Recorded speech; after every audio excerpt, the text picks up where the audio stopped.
जय हिंद दोस्तों। आज हम बात करने वाले एक और इम्पॉर्टेंट वैकेंसी के बारे में जो बहुत बढ़िया वैकेंसी निकल करके आ गया हम लोग के बीच में, और जानेंगे इसका पूरा डिटेल्स इस वीडियो के माध्यम से कि क्वालिफिकेशन क्या रहने वाला है, एज क्या रखा गया है, सिलेक्शन किस तरह से होगा, सिलेबस क्या रहने वाला है, एग्जाम किस पैटर्न पे पड़ेगा, मतलब A to Z जानकारी हम आप लोग को बताएंगे। तो आप लोग वीडियो को पूरा जरूर देखिएगा। सबसे पहले देखिए हम लोग जान लेते हैं ये जो वैकेंसी निकल करके आया है, यूपी पुलिस की तरफ से वैकेंसी निकल करके आया है, यूपी पुलिस कांस्टेबल, जिसमें 4-5 पोस्ट दिया गया है। जैसे हो गया आपका नागरिक पुलिस, आर्म पुलिस, है ना, इस टाइप का वैकेंसी है, जिसका टोटल पोस्ट 32,679 निकाला गया। मतलब आप लोग को बीच में जो टोटल वैकेंसी निकल करके आई है 32,679 वैकेंसी टोटल आया है, जिसका क्वालिफिकेशन मात्र आप 12th पास रखा गया। मतलब आप क्वालिफिकेशन 12th पास भी हैं तब पर भी आप फॉर्म को अप्लाई कर सकते हैं। जैसे आप साइंस से किए हो, या आर्ट्स से किए हो, या कॉमर्स से किए हो, इससे कोई मतलब नहीं, बस आप 12th पास होना चाहिए। बल्कि 12th पास मतलब मिनिमम मांगा है। एज का क्राइटेरिया समझ लेते हैं, 18 से 22 वर्ष इसका एज रखा गया है, जिसमें आप लोग को OBC और SC ST वाले को जो छूट मिलता है एज, ये आप लोग को अलग से मिल जाएगा। फिर देखिए हम लोग समझ लेते हैं जनरल OBC EWS वालों को 500 रुपया रखा गया और SC ST को 400 रुपया रखा गया, है ना। अप्लाई डेट देखिए 31/12/2025 से इसका स्टार्ट हो गया है ऑनलाइन, और लास्ट डेट जो है 30/1/2026 तक इसका फॉर्म भराएगा। मतलब 1 महीना का समय दिया गया हम लोग के बीच में जो फॉर्म इसका अप्लाई होगा। इसका ये पूरा डिटेल्स हो गया। अब देखिए इसका सिलेक्शन प्रोसेस का बात कर लेते हैं, है ना। बहुत इजी सिलेक्शन प्रोसेस है। सबसे पहले देखिए इसका जो एग्ज़ाम पड़ेगा ये ऑनलाइन नहीं ऑफलाइन एग्ज़ाम पड़ेगा।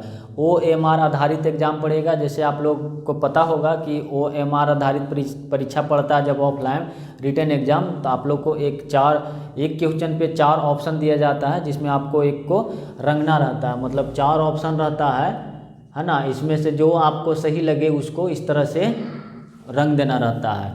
क्लियर है। अब देखिए इसका एग्ज़ाम का सिलेबस हम लोग समझ लेते हैं। जो सिलेबस रहने वाला है इसमें 4 सब्जेक्ट पूछा जाएगा, जिसमें आपको GK रहेगा, जनरल हिंदी रहेगा, मैथ रहेगा और रीजनिंग रहेगा, है ना। GK का देखिए GK हिंदी, मैथ और रीजनिंग का टोटल क्वेश्चन जो रहेगा 150 क्वेश्चन पूछा जाएगा। इसमें नोटिफिकेशन में क्लियर नहीं किया गया है कि GK में 30 नंबर रहेगा या 40 नंबर रहेगा। मतलब इस तरह से लिखा हुआ था, इसलिए हम आपको बता रहे हैं। चारों मिलाकर के 150 क्वेश्चन होगा, जिसमें आपको 300 टोटल मार्क्स मिलेगा। मतलब आप एक सही कीजिएगा तो आपको 2 नंबर मिलेगा, तो 150 × 2 कीजिएगा तो आपको 300 नंबर इसका फुल मार्क्स रहेगा, जिसमें आपको 2 घंटा का समय दिया गया है। अब क्या ना, जब एग्ज़ाम पास कर जाइएगा, आप रिटेन पास कीजिएगा तभी PT के लिए एलिजिबल होगा। मतलब जो बच्चा रिटेन पास करेगा इसको ही PT के लिए बुलाया जाएगा, मतलब फिजिकल के लिए बुलाया जाएगा। एग्ज़ाम पास करने के बाद जो एग्ज़ाम क्वालिफाई नहीं कीजिएगा उसको PT का एग्ज़ाम देने का ऑप्शन नहीं मिलेगा। मतलब आप उसी समय फेल हो जाइएगा। बाद हम लोग PT समझ लेते हैं ना जी। जो बच्चा, हम एक बार और बता देते हैं, जो बच्चा रिटेन पास करेगा वही PT देगा, मतलब फिजिकल टेस्ट देंगे। तो इसके बारे में हम बात कर लेंगे। फीमेल का क्या दौड़ रखा गया है, मेल का क्या दौड़ रखा गया है, हाइट कितना रखा गया है ना, पूरा डिटेल बात करेंगे।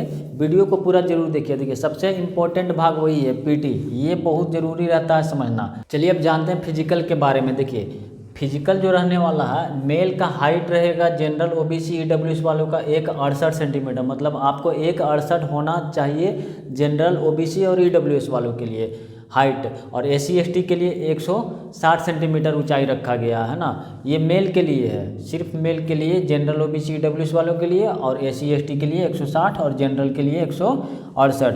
चेस्ट देखिए समझ लेते हैं। चेस्ट जो मांगा गया है जनरल OBC EWS वालों को 79 सेंटीमीटर, फुला करके 84 सेंटीमीटर, और SC ST वालों को 77 सेंटीमीटर नॉर्मल होना चाहिए और फुला करके 82 सेंटीमीटर। मतलब लगभग आपको 5 सेंटीमीटर फुलाना है। नॉर्मल जो रहता है इससे आपको 5 सेंटीमीटर एक्स्ट्रा फुलाना है, तब आप पास करिएगा, है ना। फीमेल का हाइट देखिए हम लोग समझ लेते हैं। जनरल OBC EWS वालों को 152 सेंटीमीटर रखा गया है, और SC ST को 147 सेंटीमीटर रखा गया है, जिसमें फीमेल का वजन आपको मिनिमम 40 kg होना जरूरी है। 40 kg से नीचे रहिएगा तो आप लोग डिस्क्वालीफाई कर जाइएगा, है ना। मतलब लड़कियों के लिए आपको 40 kg वेट नॉर्मल मांगा है, 40 kg से नीचे वालों को अनक्वालीफाई कर देगा।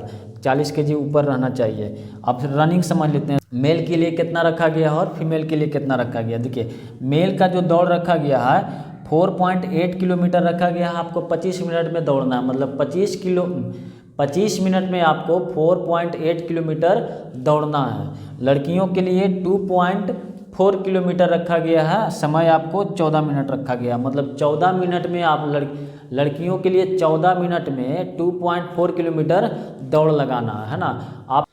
आप रिटेन क्वालिफाई कर लीजिएगा, फिजिकल क्वालिफाई कर लीजिएगा, इसके बाद आप लोग को मेडिकल होगा। मेडिकल होने के बाद डॉक्यूमेंट वेरिफिकेशन होगा, तब जा कर के आप लोग को ज्वाइनिंग होगा। ज्वाइनिंग होने के बाद जब सैलरी आपको मिलेगा, इसका जो सैलरी रखा गया है लेवल 3 रखा गया है। मतलब आपको 21,700 से लेकर के लगभग आपको 69,000 तक इसका सैलरी मतलब जाएगा। 21,700 लेकर के नॉर्मल जो बेसिक सैलरी जो होता है 21,700 रखा गया। लेकिन आप लोग को पता है कि सरकारी में बहुत सारे भत्ता मिलता है ना। टोटल मिला करके अप्रोक्स 40,000 रुपया सैलरी मिल जाएगा। मतलब 40,000 पर मंथ आप लोग को महीना में मिलेगा। और इसका इंक्रीमेंट जो होगा होते होते लाख तक आप लोग को सैलरी इंक्रीमेंट होके जाएगा 70,000 के लगभग आप लोग को सैलरी मिलेगा पर मंथ। मतलब अभी नॉर्मल नहीं है, आपको धीरे धीरे मिलेगा, इतना हाईएस्ट सैलरी आपको होगा। अभी नॉर्मल तो कम से कम 40,000 रुपये महीना पूरा भत्ता मिला करके आप लोग को मिलेगा। ये यूपी पुलिस कांस्टेबल का वैकेंसी है, बहुत बढ़िया वैकेंसी निकल करके आया है। तो आप लोग से रिक्वेस्ट करते हैं कि आप लोग फॉर्म को जरूर भरिए और मेहनत करके क्वालिफाई करके आप लोग कांस्टेबल यूपी पुलिस के अंडर में बन जाइए। दिक्कत हो रहा है और कुछ जानना चाहते हैं तो आप लोग कमेंट करके ज़रूर पूछ सकते हैं, हम इसका रिप्लाई देंगे। वीडियो बनाने में बहुत टाइम लगता है, बहुत मेहनत लगता है, तो चैनल को सब्सक्राइब जरूर कर दें। तो ये थी आज की कुछ जानकारी। उम्मीद करते होंगे कि यह जानकारी आप लोग को बहुत अच्छा लगा होगा। मिलते हैं नेक्स्ट वीडियो में। एक और नया अपडेट आया है, इसका वीडियो लेकर के बहुत जल्द आएंगे। वीडियो में बने रहने के लिए धन्यवाद।